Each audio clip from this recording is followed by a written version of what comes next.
This video is the first part of a 4-part series on the rotator cuff muscles.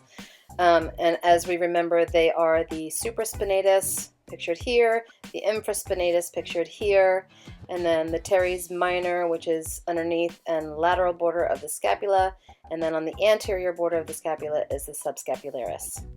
Today I'm going to start with the supraspinatus, and I'm using a little bit of my homemade body butter, which I love, and I'm going to warm up the supraspinatus in my normal fashion. And I'm going to start with some basic techniques that most of you probably already know, but I'm just going to review them and then get farther into some more advanced techniques and offer some more ideas on how to get to this muscle.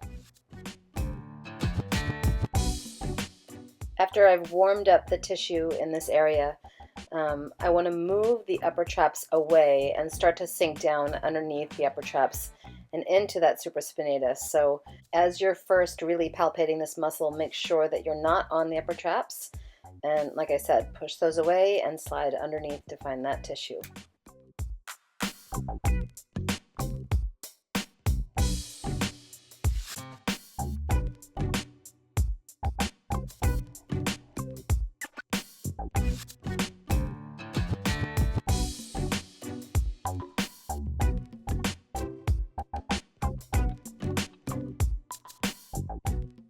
Make sure you really locate the spine of the scapula as you try to sink into this muscle.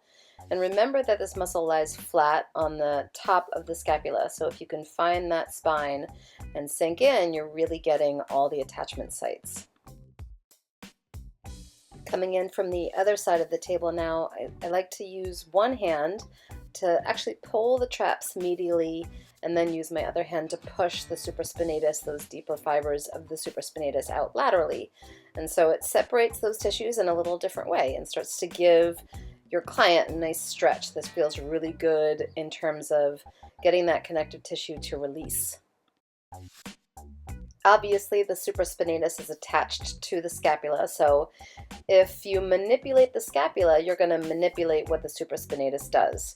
So as I sink in with my thumb here, with my left hand, to the supraspinatus, and then I use my right hand on the inferior angle of the scapula, I can maneuver the scapula around, and it changes what the fibers feel like under my thumb, and it changes what the muscle feels like to my client. And so little different angles of pressure here and little different variables of where you're coming in and where you're releasing that tension. This can be really effective. After any deeper work, I like to follow up with some nice broad strokes. I just think it feels really good and makes your client feel like you're taking care of them. So using one hand to grab the arm and the other hand to push up in towards the neck, it's a nice deep stretch. With my client's arm back up on the table, I'm going to take one arm and tuck it under their shoulder so I have control over their movement. And with that hand, I'm going to pull their shoulder down away from their neck, and with my other hand sinking in through the upper traps and into the supraspinatus, I'm going to drag that tissue down and away.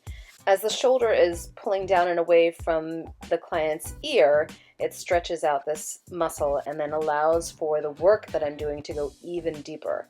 This can be really effective and can feel incredibly relieving.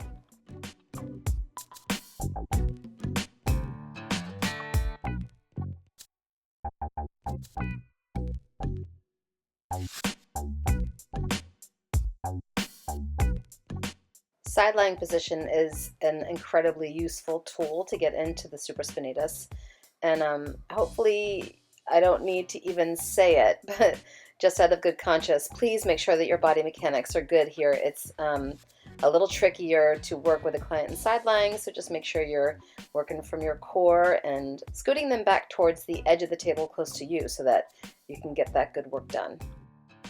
With one arm under theirs, I've got both hands on either side of the supraspinatus, so I can lean back while I pull this pressure into their supraspinatus and allow to hit different angles and use my body differently And with their head down on the table, it offers them a little more freedom of being able to let go, being able to relax.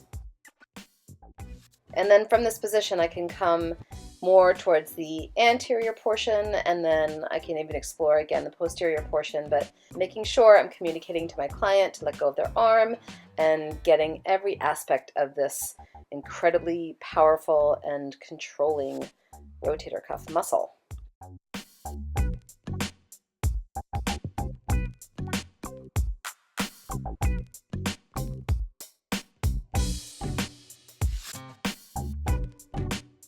Sideline position is also another really good opportunity for a supraspinatus stretch. So using one hand to pull the shoulder down and away, and using the palm of your other hand to kind of hook right up into the base of the skull, the mastoid process, and offering a nice deep stretch. If having the pillow under their head doesn't offer that stretch, take the pillow out and you get a bigger stretch. Just to throw this out there, the pillow under the head offers a strained muscle some support, so it doesn't work so hard. But if having that pillow out feels really good to the client, keep it out and do the same work from that position.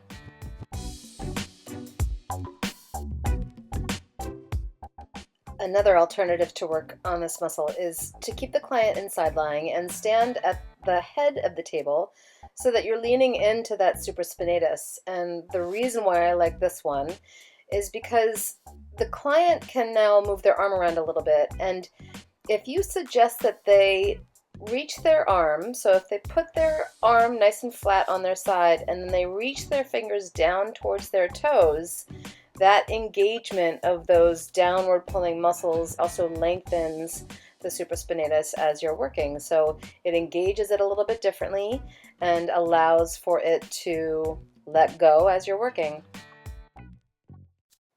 A lot of the work we do involves nice deep lengthening strokes, but sometimes that actually works against us. And what we want to do is soften the muscle, and that might allow somebody who's really holding on to let go a little bit more and a little bit more deeply. So what I'm doing here is I'm using my arm that's underneath their arm to lift their shoulder up passively, and as I do that, the supraspinatus softens and I'm able to sink in at a different angle. So again, hitting all those spots and making sure that you're getting all the points of attachment along the superior part of that scapula.